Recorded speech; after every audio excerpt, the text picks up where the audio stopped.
Hey, look, it's showtime. It's what we call Bringing In Troops from Quarantine Show. David Thorpe is there, and we're delighted to have the return of Jeff Asher. How are you, Jeff? Good to be here. I need like the stormtrooper music going or something, right? Yeah. Well, last time you were here, we were a little hung up on your being a former CA officer. Of course, your day job is you are a co-founder of AH Datalytics. But now, after we've met you a little more, all we care about is the fact that you have 4 kids under the age of 4. We're just so worried about you. Is everything okay? Well, no, my 3-year-old turned 4, so now it's 4 kids under the age of 5. Piece of cake then. As I said earlier, my daughter, they're all in the 4-year-old obviously has his bed, but the others are in cribs, and we're like on the precipice of changing to the big kid beds, and so they started to climb out. And this morning, my daughter, I'm like laying down, my wife's getting ready, and I'm about to hop in the shower, and I hear just knock, knock, knock on the door. And she's climbed out of her crib and she's at the door. She's knocking, wondering why we aren't there. Like, how rude of us. So just how it's going. There's a little, little kids have a little bit of this service sucks kind of vibe. Such small quantities. But you're doing okay. You're hanging in there. You've got your sanity. Like everybody else, I think some parts of it suck. Some parts of it are okay. And just sort of looking forward to better times, right? Looking forward to some greatness. We don't get a lot of greatness these days, right? We just kind of tread water. Yeah. Yes. And you said the daycare is open. Yeah, this is our 3rd week of daycare, I think. So that has been a win, and it's obviously with its risks. We just found out yesterday that one of the parents tested positive in my kids' rooms, but we're kind of operating on the model that if the parents are separated and the teachers are separated, the likelihood of the teachers giving it to the kids, or the parents giving it to the kids giving it to other kids, and then those kids giving it to the parents, the research seems to indicate that risk is lower, so that hopefully it's a manageable thing. I guess we're testing it right now. So I saw one set of research that basically places on the globe where little kids' schools reopened didn't have evidence of that transmission you're describing, right? Is that? Yeah, and there was just I think in San Francisco there was a piece, and it was all about how two symptomatic parents dropped off their asymptomatic kid at a daycare, and then the parents then got tested, and after they got tested they came back positive. The kid got tested, came back positive, and there were no secondary infections. And so the article is about why would these 2 symptomatic parents drop off their kid if they, if you think you're positive, stay home, be safe. But the plus side is that there were no secondary infections. And so it's something that as we think about opening up schools, at least, there seems to be decent evidence that the younger the schooling, the more likely we are to be able to do it safely, which I think is certainly a positive. Do we know why that is? And also, Jeff, your little simple fatherly description of how they're going about it at your school is definitely science-based. It'd be nice if we knew every school system. I'm sure the Abbott family, because he and his wife are involved, are going to have some kind of science-based, if not fully science-based. But why do you think younger kids aren't transferring it? And how do we get your model and others into every single place where they're thinking about these kinds of things? That's a good question. I don't think science knows. It's such a new virus that we don't really have the answer. The best evidence, I think, may be that kids are small, so the quantity of disease makes a difference. It may be that they're lower to the ground, so they're not picking it up, or when they're breathing it lower. It's not hanging up in the air like adults. Wow. It may just be their physiology. I mean, I'm certainly not a doctor. I'm not an epidemiologist, so I don't know for sure. I'm just, in the things that I've read, there's all sorts of reasons that it could be. But there was just a study yesterday, the day before, that came out that found that kids under 10 are 50%, symptomatic kids under 10 are 50% less likely to pass it on. And that wasn't even looking at asymptomatic kids, which little kids are less likely to be symptomatic. So the likelihood of young kids passing along does seem to be pretty comfortably science-based, but I don't know if there's a reason why. And really, it's my wife and I just read about it and sort of everybody takes their best guess. And I think that that's a symptom of the lack of really strong federal guidance right now, is that we all sort of have to do our best to understand what's going on. And I guess I'm fortunate that my main concern right now, getting my kids away from me so that I can have some free time, also matches up with what the science says seems to be maybe one of the safer things that we can do. Now, that is something the parents of every multiple says from the moment they're born almost. We need to get them out. That's exactly right.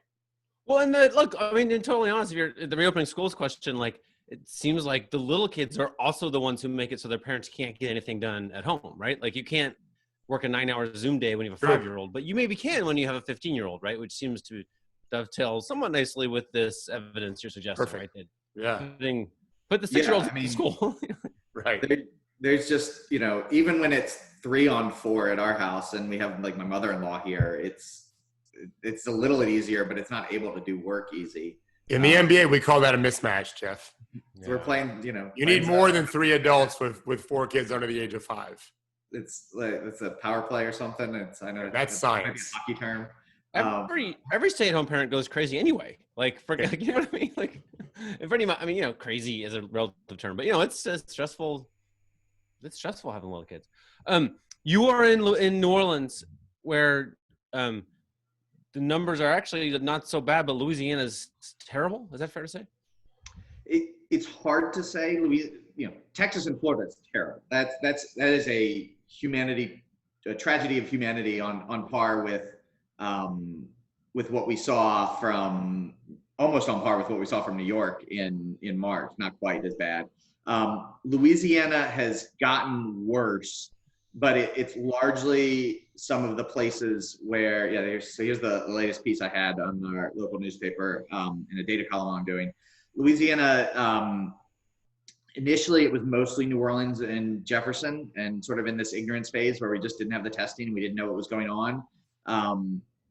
Since then, New Orleans, Jefferson being sort of the suburbs of New Orleans, since then, a couple of places, Lake Charles, which is in sort of almost near the Texas border in southwest Louisiana, Baton Rouge, Lafayette, and central Louisiana, they've really seen the brunt of the sort of second wave, whereas New Orleans, which got hit really hard at first, was quicker to shut down, stayed in shutdown longer, has had a mask mandate in place for quite a while, it's getting worse, but it's at a much smaller sort of growth rate right now compared to the rest of the state.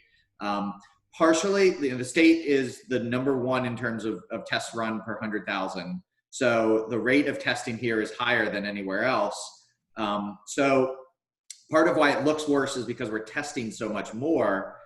In Louisiana, we're looking at 10 or 11% of tests are being positive at a humongous rate, versus like Florida today, 19% of tests were positive. Arizona's been averaging 20-25% of tests positive. Texas has been around 20% of tests positive, which is a sign that you're not testing as much. Louisiana is not testing as much, but they're still testing a ton of people, and could probably test more, but they are testing a ton, and not as much is coming back positive as some of the other states that are really getting hit hard right now. Florida, Texas, and Arizona, I think, being the 3 biggest. I want to ask you something. So last week I interviewed the head of the company that's doing the NBA tests in the bubble, Dr. John Cohen of BioReference Labs. And I asked him this thing, and we went down a rabbit hole, and I didn't even include it because it was too weird and boring. But I was like, is there research on the effect of testing alone? So we have research on the effect of a mask or the effect of different mitigating measures, but just knowing the results. Have you ever seen research on how effective is just testing in preventing the spread of the virus? Does that make sense? I haven't seen specific research on that in terms of the spread of the virus. There's lots of strong evidence that if you test and you trace and you isolate, that is a strategy that works. Right. At the level of virus spread we're talking about in America right now, I don't know that tracing and isolating is really a thing that we can do. But what we're seeing with the NBA and MLB and NFL is going to start up, they seem to have success with isolating and testing. they've sort of, if everyone's in a bubble or in a very controlled environment, you don't have to trace. You can just do the testing. In theory, if you have enough testing, you're able to do it every day, every other day. That is a way to successfully combat this. You can do that with a small group, and the MBA is doing that. And if you've got near unlimited resources, you can clearly do that. But with the rest of the country in New Orleans or in Louisiana, we've seen, we're doing a ton of tests, but there's still a testing backlog. And so tests are taking a week, 2 weeks. I think it was 75% of tests that were returned yesterday in Louisiana were taken in the last week, which is not atrocious, but you really need that number to be almost 100% for the test to be any good. If you got tested more than, say, 3 or 4 days ago and you haven't gotten your results, the test is kind of meaningless. You have to just assume you have it in quarantine.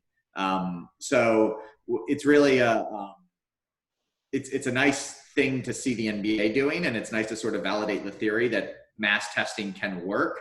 I don't know the specific numbers, but we really have too many cases in the country right now and too much demand for testing to really do that nationwide and have that be successul with the current testing infrastructure. Oh, we're like nowhere close, right? I mean, I think this guy told me that they, the experts recommended 2 million nationwide tests a day, and they have capacity for 600 to 700,000. We're running about 700,000 to 800,000 tests. About 8 or 9% of those tests are positive. So if you think you want to probably be at 3% of tests positive, then we probably need 2 or 3 times as many tests that we're running right now. If we have 70,000 cases, then we want, hang on, I can do this math, 2.1 million tests to have 3% be positive. So we need a lot more tests. And but if we only have 20,000 cases, then maybe we can get along with 600,000 tests and feel like we've got enough tests. So part of it is we need to sort of get over this second wave hump, because we're legitimately in a second wave. It's going to peak. The models seem to think it's going to peak sometime soonish. But the question is, since we're not isolating, we're not doing shutdowns like we did before, it's going to peak, but it's not going to drop off a cliff like it did last time and go to really low levels. So it's going to be with us for a while. I asked him, he was like a pretty polished interviewee. And I was like, well, what are the barriers to ramping up tests? And then he talked about supply chain and people to analyze tests. We need to do testing, right? And have new different things come online, which I guess is happening. Yeah, we need new technologies and we need less virus. And I think that, it probably would have helped to have started earlier, and that doesn't do anything for us now, but we are where we are. And so, I guess continuing to ramp up, even if it doesn't look like you need it, the worst you can do is just waste tests. Be great if these were collector's items. Have you seen or heard, there was an Italian scientist, I think on Friday, that published a study that he found in Italy, the virus itself weakened.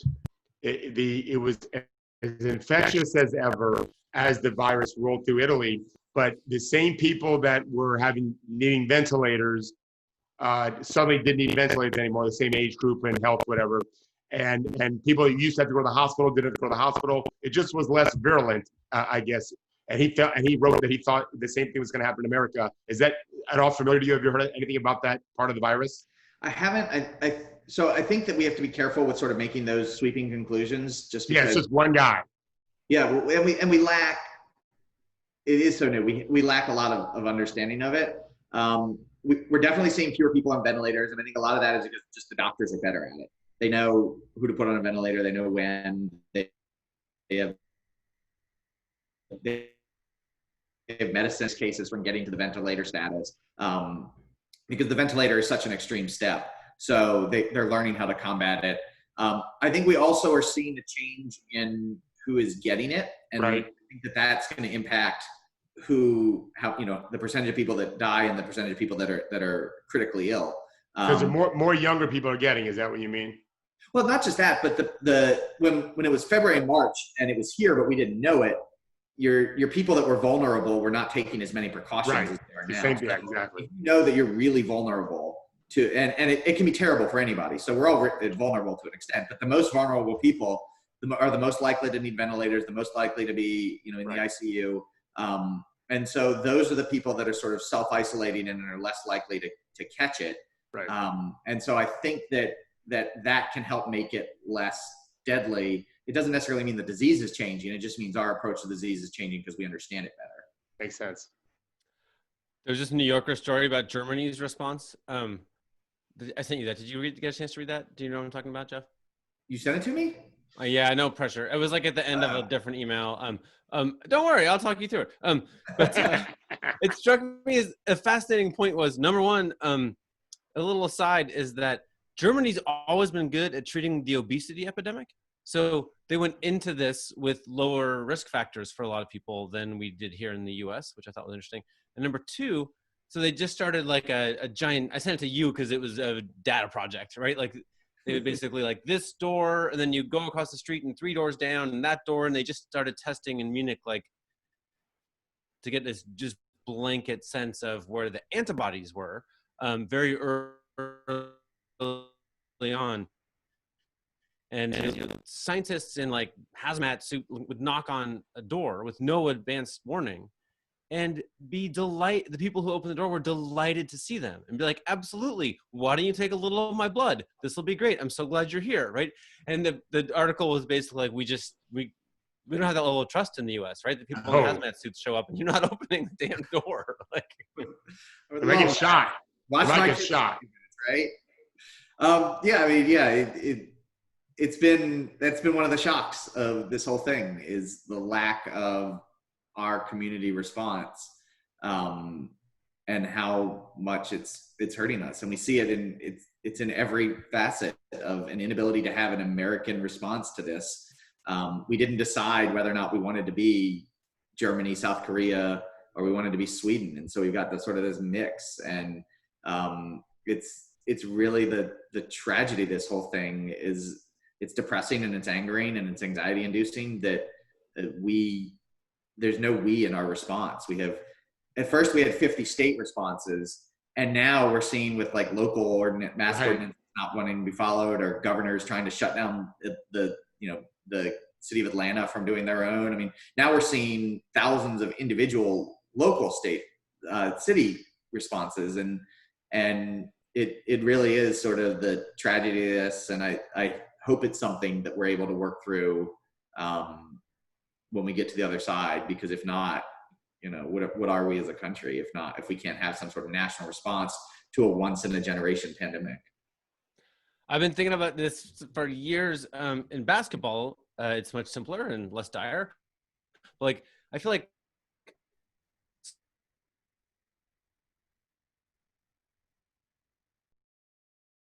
some component of leadership now, right? Most things are like, oh, we have a good system, we're going to keep it. But now and again, the coronavirus being a huge example, and the NBA, the big example would be the 3-pointer, right? Like now and again, as a leader, as a coach, you were wrong. For 35 years, they were wrong to say, no, we're going to stick with the old post up, drive at the rim thing. So I feel like there's this measure now of like, okay, we have data now. And the question is, you in the White House, you in the State House, et cetera, how quickly can you parse it and make a new course that adjusts to it? Yeah, and that's what drives me crazy about people talking about, so-and-so said this in February or March. Like what we thought in February or March is almost irrelevant at this point. Right. Because it's new, because we're learning, and because we're trying to develop new strategies against the thing that we're learning against. And every one of us said something that was factually wrong in February or March. But that doesn't make sort of, if it came from a place where the line of thinking was good. And Henry, we've talked about sort of intel and analysis that you have to place your sort of estimative language around your assessments. Don't make really strong assertions if the evidence isn't there, but the likelihood of your sort of assessment matching reality has to be based in the evidence. So this actually takes me to the Russia bounty story. This is a good segue. Well segued, Jeff.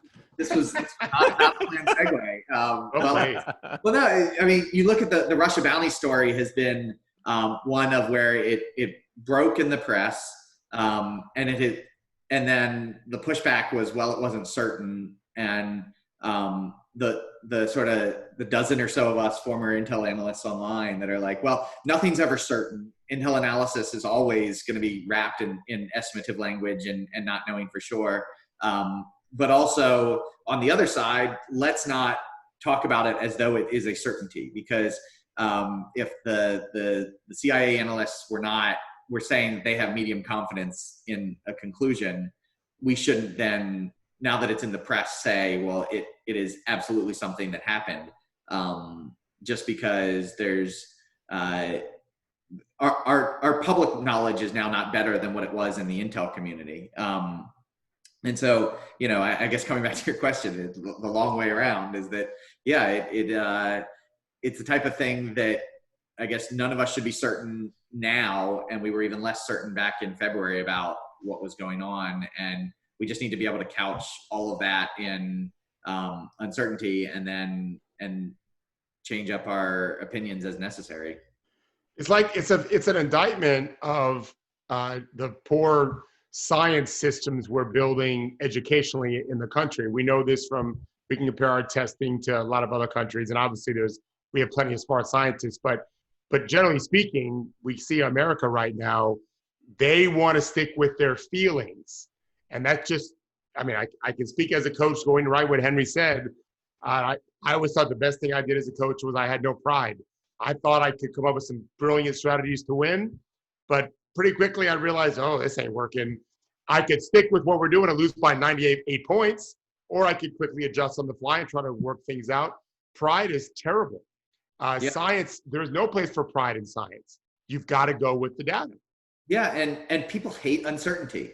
And something that drives me crazy is that you can say something is likely or very likely, or the Lakers are an 80% chance to win the title this year, and if somebody else wins the title, that doesn't mean that your prediction was wrong or that your analysis was wrong.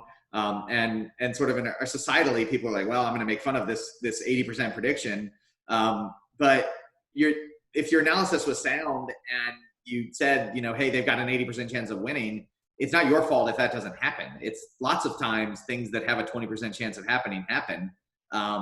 Including in 2016. Including in 2016, yeah. Yeah, saying the Lakers 80% win is predicting that 1 in 5 times they won't. Right, exactly. Right. And people hate it. People hate the fact that you're not predicting the future. You're estimating what is the most likely to happen. And it drives me crazy that people can't get their head around the analysis as something that is not being specific about what is exactly going to happen, but laying out a range of likelihoods based on uncertain data and saying what is most likely based on their understanding of everything, but that you can't actually say with certainty. Because if you could, then there wouldn't be a need for analysis. You'd just be a forecaster. It's just, I used to answer the phones at a radio station in Wisconsin, and people would complain about the weather forecast. And a common thing was, if I were as bad at my job as this jerk off is at his job, I would be fired, right? I'm like, and I would be obstinate, and I would basically no, and like, they're predicting the future. You know what I mean? You're not doing that at well, you are, Jeff, but most of us aren't. Right? Well, and that's why when I talk about the virus, I try to stay as far away from sort of forecasting the future, because you can give me Excel spreadsheets and I can try to describe what's happening now. And I think I'm okay at that, and just sort of on a general base level, communicating that to the public. But forecasting and building models and understanding based on our current situation what's going to happen in the future is just, it's not something that I feel comfortable with. And I'm happy to tell you what I think the models say and what sort of the evidence is pointing to the trend, but I think it's important to just keep the forecasting to the professionals, because that's not me. Henry knows this, and without going much detail, but in the business we're in, we do have to do things like predict winners of playoff series and that kind of thing. And I've had decent success as it compared to the average person for one reason and one reason only. I know whatever I thought in October is just meaningless. And I just think people, you hear them. I mean, people who do what we do are on podcasts all the time or on TV shows, and they'll say literally, well, I picked them to win in September, so I can't change now. Meanwhile, it's April. Well, yeah, you can. And that's all I ever did is I just looked at what was happening, not what I thought might have happened 7 months ago. We struggle as Americans to accomplish that. And, you know, Henry's point about this article I haven't read yet in Germany, wasn't Angela Merkel, wasn't her degree in chemistry? She's some kind of scientist, yeah. Some kind of science, yeah. Like that, to me, that is something to think about going forward. Not in this election, we have no choice, but that's not a bad thing to have from the top down. Is the example of that kind of mind, and not the business experience that has been fraudulently sold to us for a long time. Jeff has his own business. we all do. I'm not sure it helps us become president and actually serve as president, I should say. I'm not running. Don't vote for me. Jeff, you're going to teach us some stuff. You're going to put on your professor hat. Let's go. Do the screen share, and we're going to get smarter starting any minute now. Well, all right. So, real quick, you gave me a lot of lead time here, asking me last night if I could teach you something. For this show, that's actually quite a lot of lead time. So yeah, last time we talked all about analysis, and this is something that I teach at Tulane, espionage history. It's a class on just sort of human intelligence gathering. And one of the things that has been really interesting. Let me get to there we go. So you've got, this came out last week, a statement coming from NSA and GCHQ and CSC, which is sort of the Canadian and British versions of NSA. And they made this assessment that APT 29, it's Advanced Persistent Threat 29, which is a Russian intelligence service organization. It's not the GRU. The GRU is Russian military intelligence. They're the ones that were in the DNC server and also released the information. This group was also in the DNC server separately. I've seen it bandied about that it's the SVR. It's probably the FSB, which is sort of their version of the NSA. The FSB, so we'll go way back in time with the KGB. You've got the KGB, it's sort of the big Soviet intelligence service. Also the GRU is Russian military intelligence service. The Soviet Union goes away. KGB splits up into the SVR, which is kind of their version of the CIA, which does just foreign intelligence collection. And then the FSB, which is all of the other stuff that the KGB did. So you're talking about the border guards, the domestic security, the counterterrorism. And then eventually they had this third service called FAPSI, which did their signals intelligence. That got rolled up into the FSB in around 2000. So now the FSB is the sort of giant in the room. So this is basically the US, Canadians, and British calling out the Russian intelligence for trying to steal vaccines. And it was interesting, I tweeted about this as well. It reminded me of this guy, Valdimir Vetrov. Here he is. And so what I was going to teach you was just the story of Valdimir Vetrov. He is a KGB officer in the early 1980s. He's working Directorate T, which is their science and technology. So they're split into, you have your job based on different types of roles. There's Directorate or line PR, which is political. There's science and technology. There's counterintelligence. There's all sorts of different roles. We didn't really know anything at the time about Directorate T, but he volunteers to the French intelligence service in 1981. And the French realize, they're way in over their heads. They have no ability to really do anything to run him safely and also to handle all of the material he's producing. And what he shows is that basically Directorate T is involved in stealing Western technology. Their job is to come out, because Soviet scientists can't actually produce the technologies that they need. The only way that they can produce them is through stealing it. And so they had this massive program that we didn't know about in the 70s and the 80s to go out and just steal all of the material that they would need to build new scientific technologies. It's exactly what they did with the atomic bomb in the late 40s. And so he basically gave us the information this was happening and gave us the capability to basically figure out where they were doing it and how to stop it and how to counteract it. Lots of spy stories have weird or bad or sad endings. His has all of them. So he's back in Moscow. He's having an affair with a KGB secretary who is married to another KGB officer. They're in the car, basically making love. And somebody taps on the window. It's not really clear exactly who. Either it was a militiaman or it was the husband of the woman. Somebody taps on the window, and he does the only sensible thing, which is to murder him. He stabs the guy that knocked on the window. He tries to murder her. He doesn't succeed, so she ends up testifying at the trial. He's arrested for murder. Eventually, he confesses to the espionage for some reason, and he gets executed. But he was one of the most important spies. Jeff, can I stop you for 1 second?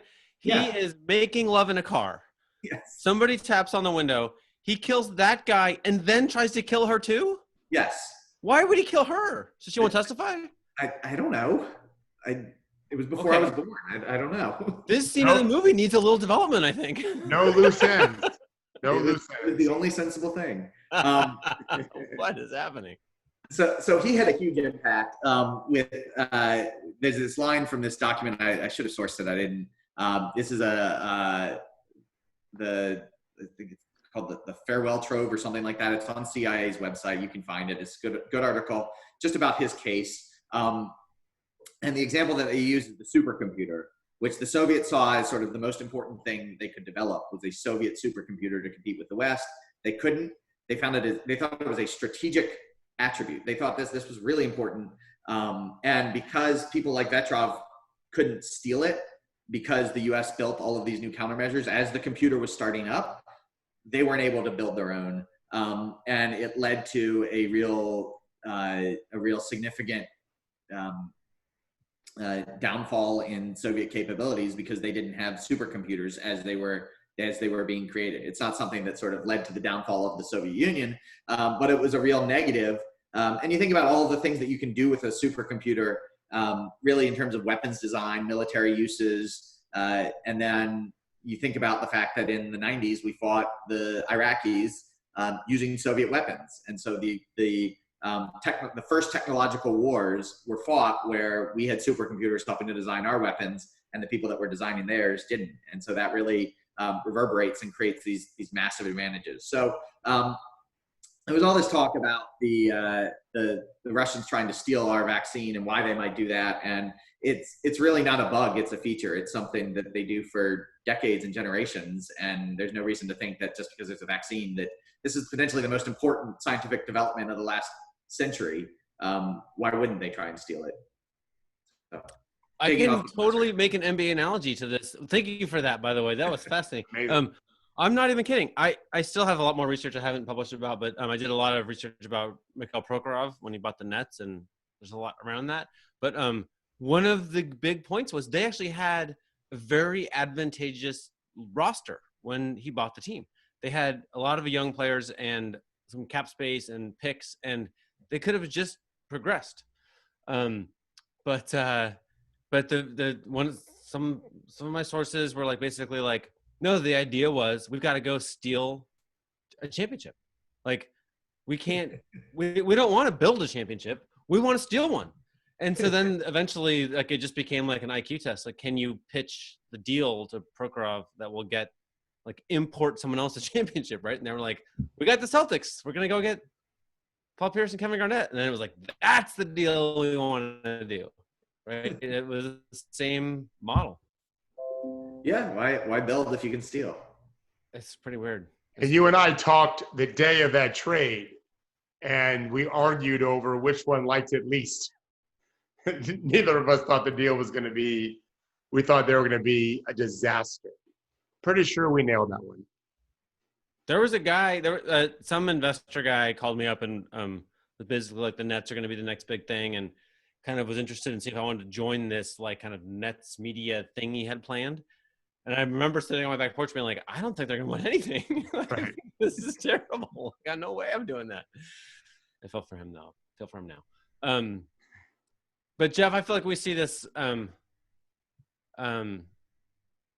Well, this is humiliating for Russia though, right? Like this, our intelligence agencies sharing that there were these hacks going on is Russia kind of saying that they don't know how to make their own vaccine, right? Isn't that the kind of thing the Kremlin needs to say? I don't think it's humiliating for them for that reason, because I think that it's sort of built into the international environment that the Russians are going to try and steal it, just as it's sort of built in that the Chinese are probably also going to try and steal it as well.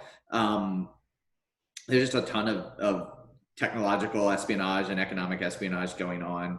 I think it's probably more embarrassing that not only did they get caught, but that they got publicly called out. It's rare to see a firm attribution like that from the U.S. intelligence and our allies. So, if anything, I think it's more of a professional embarrassment than a sort of big picture national embarrassment.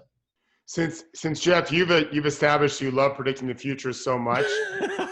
Do you think what would you say is the likelihood that they're going to be able to, either Russia or China, break into either of the political parties' computer systems, their campaign systems and everything? It's very plausible. We don't know what we don't know right now. It seems a little late in the game, and it's hard to say whether or not that tactic would be as successful this time as it was last time around. Right. I would guess that they have ideas to do something, but it's also plausible that sort of the CIA and the FSB, the FBI and the NSA and U.S. intelligence has sort of strong-armed a lot of the ways that they would have been most successful at it. And we've had sort of 4 years to prepare. We got this, Jeff. Don't worry. It's just sort of hard to do the same thing you did the first time and have, how often did the sequel is as good as the movie, right. as the first movie, especially when it's just a remake.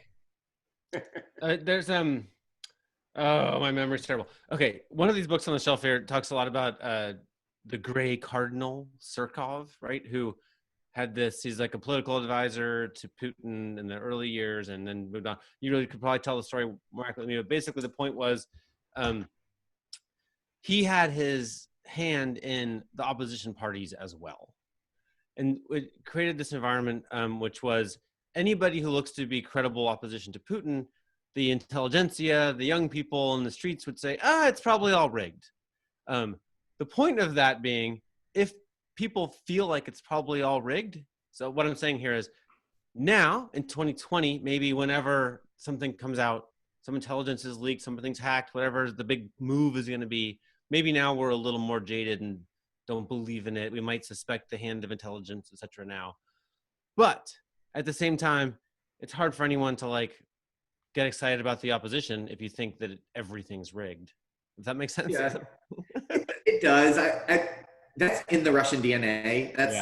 That's a century at least of their efforts to do quote unquote democracy or whatever they've been. It's much deeper, I think, that sort of suspicion than in what we see with the Americans. I don't think that this election, at least so far, there doesn't seem to be anything that suggests that it's rigged or that anybody has their hand on the scale like the last time when we had both the Russians and then we had the FBI director coming out and doing things that were sort of definitely not within what the policies say to do as far as not impacting elections. So it doesn't feel that way yet. There's still 3.5 months to go, but I was just talking about when we get our October surprise, whatever it's going to be. I feel like there's going to be something, right? There's going to be some play. Someone's going to have some play, right? And the problem with that is that this is the pandemic election. Like, what could you possibly have as an October surprise that would usurp 150 to 200,000 Americans dying by the end of October? Like, it's hard to get oxygen in an environment like this where it really is competent government handling the pandemic. That's that's the thing that people I think care about the most. That's the new sexy. Yeah, like if everybody could go out and just be happy and complain about other things, then we'd be great. But we can't, so we're going to complain about this one thing. It really has changed our sense of what we'd be happy to do. I was talking to a friend of mine last night who loves to travel. He's a young guy. He's been real successful. And he's traveled to some amazing places.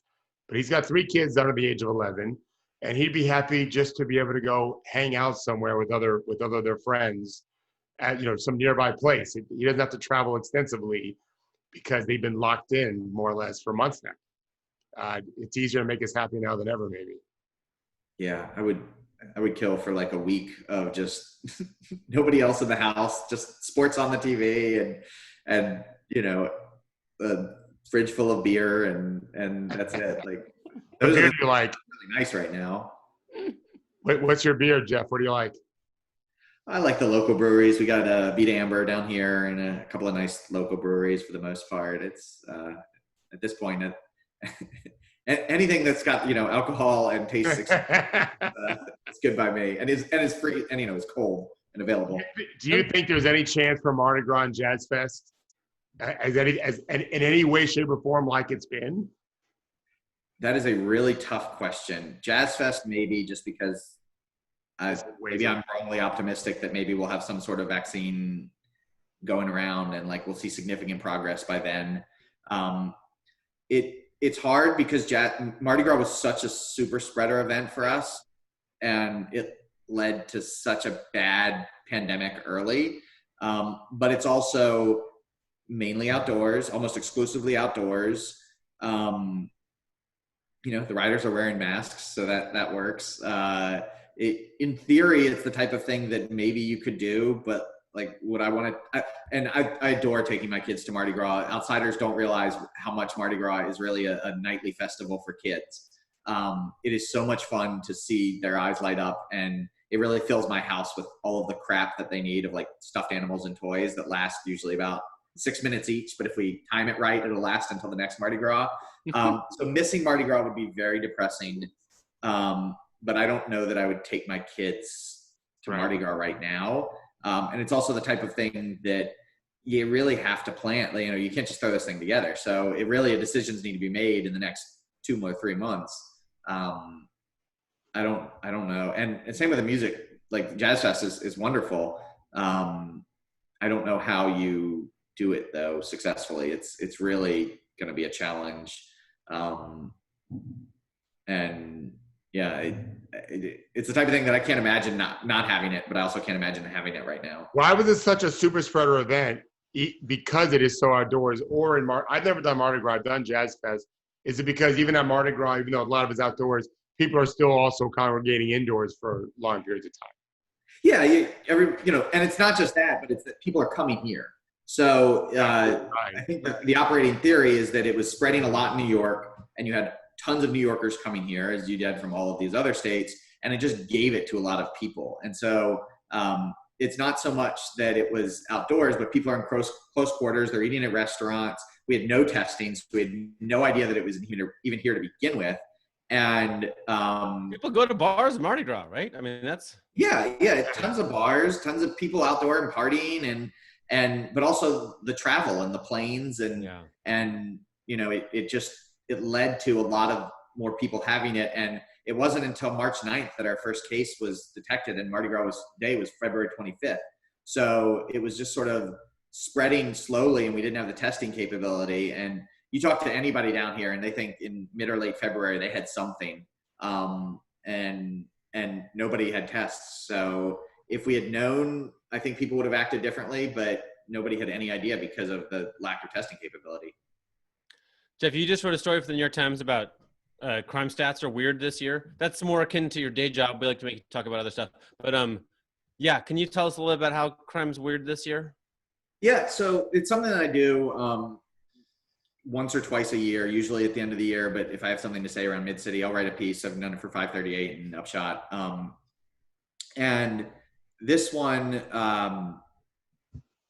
what the design was that basically we're seeing crime, big crime, which is theft, auto theft, burglary, rape, robbery, murder, and assault, as the FBI defines it, that is down as sort of expected. Especially property crime. So like thefts aren't happening, auto thefts aren't happening. And that's pretty much directly related to the April, May, very slowly starting to build up, usually in the 5, 6, 7% range overall. Violent crime, again, also, most violent crimes are assaults. People aren't together as much. So you're seeing violent crime also falling, not quite as much, but violent crime is down. And generally, violent crime, of which murder is a subset, moves in the same direction as murder. But this year, murder's up, and it's up something like 20, 21%. And the way that I measure this is I take a sampling of cities, as big a sampling as possible. This year, I think this piece, I think we had 37 cities with murder data through at least May, and you compare it to the year previous, and you see this huge difference in murder and the rest of crime. And it's not just, I saw somebody was talking about protests, and lots of people talking about protests, blaming that. But the cities that had data only through May before the protests started were up just as much, if not more, than the cities that had data through June. And it's very rare for these things to operate in different ways. So almost exclusively when violent crime goes up, you see murder go up as well. There's only 4 years since 1960 where violent crime went down and murder went up. And usually it's because violent crime was down 0.5% and murder was up 0.5%. To have violent crime be down not an insignificant chunk and murder be up big is really unusual. And so it's something that we don't really understand. We don't really, there's not really good data collection nationally. It's a lot like coronavirus. And when you talk about sort of what would you do about it if murder's up 20%, we can barely measure it. So figuring out what to do about it, because we don't really know why that is and what might be driving it and what's the best solution. The easiest solution may be just to lock everybody up, but in terms of the best solution, that's the worst. So figuring out a good solution is very challenging. And it just sort of leads to this, we don't really understand what's going on, and figuring out solutions is something that we should be better at, but it's another thing that we just haven't made a national priority. And it's another just sad tragedy on the American file, right? You quoted some experts with interesting theories. One was domestic violence, which could be worse than a quarantine. 2 was a illegal drug trade under stress, or whatever, people aren't making enough money selling drugs on the streets, and so the whole system is more prone to violence. Maybe I don't know. How do you think about that? Yeah, it's just sort of shocks to the system. Domestic violence makes sense, except that one, the FBI's data collection on domestic violence is really bad, so like worse than normal bad.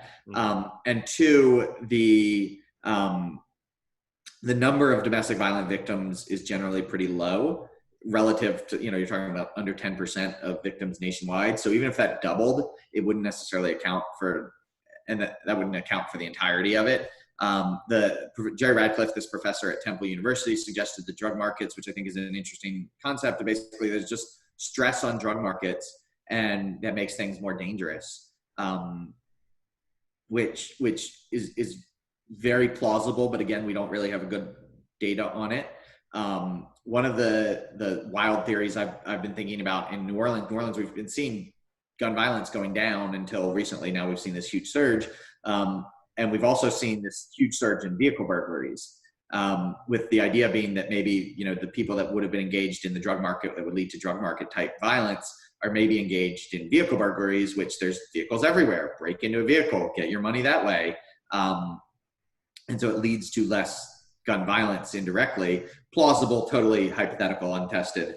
But so maybe if vehicle burglaries are down because those aren't available anymore, it's leading back to stress on the drug market.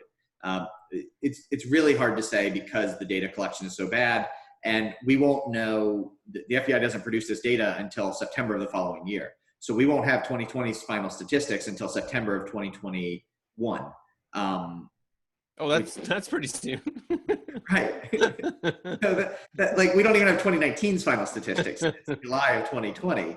So could the payments, could the the bailout payments for people or expanded unemployment, could that be contributing to the reduction in non-murder crime?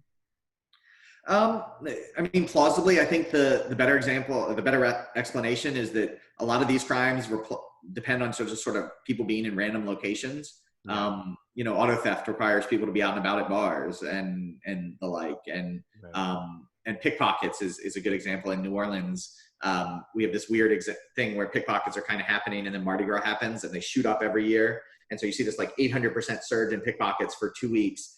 And then they come down, and usually they return to this sort of low level. But there's nobody on Bourbon Street right now. The pickpocket, no pockets. So it's virtually non-existent in New Orleans having pickpocket incidents. Yeah. So that I think is the best rationale, is that it sort of reflects mobility, that people aren't out and about, and so these sort of crimes of randomness aren't happening. So you have to go in a minute. The victim and the perpetrator tend to know each other, and so a whole different set of circumstances behind that. Yeah, they're inside the house. Yeah. You have to go in a minute, but last thing is, how do you feel about the Pelicans? I mean, I think they should just give them the title right now. I don't know why they're not being fitted for Makes so much sense. I feel better if we figured out what was up with Zion and could get him back, but obviously whatever issue he has to deal with takes precedence, so that's totally understandable. I feel good. I think they're going to be good for the future. They got a wonderful young core, and they really they seem to be well run and a good, decent organization. So it's exciting to be following them at this point. And looking out the window, you haven't seen Zion. No, I have not, but I can only see my neighbor right there. So unless he's there. All right. Well, thank you so much. David, do you have anything else you want to ask? No, just continue to do what you're doing, and be safe, please, Jeff. It's what you're going through as a dad. Yeah, I can only imagine, my man. So the virus is one.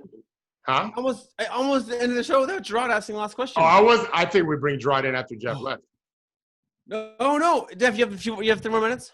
Yeah, I got it. With me. Yeah, wow, how embarrassing, Gerard. I was not going to let Gerard get. Gerard, what's going on? How are you, Jeff? Thanks for coming back. Do you have any data around the economics related to COVID, i.e. the missed payments and sort of what we're going to see going forward? I just have a feeling the worst of this is going to be 18 months from now, when people literally have no jobs and companies don't rehire people because they realize, I don't need this position anymore. And now we have more and more people in a workforce, and there aren't jobs available, and they have no money, and there's no government assistance. Like, any data around that? No, I don't, other than sort of what the economists say, which is the absolute worst thing that we could do right now would be to sort of stop these unemployment payments and to not give support to cities and states that need it. I don't have any specific data, but I have very strong feelings that it behooves us to pay more money to people to keep them from working now, but keep their jobs. And with all the problems of the PPP program, it helped companies to make payroll. And regardless of which companies they were, or what political parties or organizations they were affiliated with, people getting payroll right now, just until we can get to the other side of this, is good. I think that's inherently good, and it's acceptable to deal with, maybe the most deserving people, corruption and whatnot. Fine, let's have a system where everybody makes sure that they're able to make it to the other side of this thing. But I don't follow that, other than with the sort of a personal interest. I don't have any data to back it up. So sorry about that. Well, I don't know that. I mean, you're allowed to have an opinion. Evaluate. All right, Jeff, we're going to get you out on time. Thank you so much, sir. Right. Thank you, Thanks Gerard. for having Thank you, David. Thank you, Judy.